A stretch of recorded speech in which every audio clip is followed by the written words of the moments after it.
Armiya, yaxshimisizlar? Sigir boqayotgan odamlar eng ko'p e'tibor berishi kerak bo'lgan narsa bu sigirni yelin. Nimaga buni deyapman? Mastit 90-95%, balki 99% fermada uchraydi. Mastit men uchun eng xavfli kasallik. Nimaga doim ham tuzata olmayman mastitni. Nimaga tuzata olmayman deb o'yladim. Siz mastit bo'lgan molni 1 kun, 2 kun ichida aniqlasiz va unga lecheniya qilishda boshlasangiz, tuzalib ketish ehtimoli 80-90%, 100% emas ham. Bir haftadan keyin aniqlasizchi.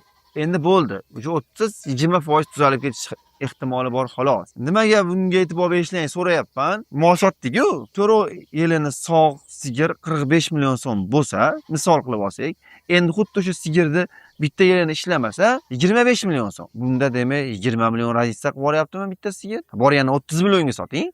Lekin 10 million ziyon bo'lyapti. 10 million ziyon ham katta pul. Shuning uchun ham yelinlarni ehtiyotini qilib qarab, davosini qilasizlar deb o'ylayman. Bu videoni ko'pgina sigir boqadigan yoki sigir boqaman degan tanishlaringga jo'natib qo'yinglar. Sigirda juda ham xavfli narsalar ko'p. Bilib keyin sigir ishiga kirishsin. Hammaga rahmat, charchab qolmanglar.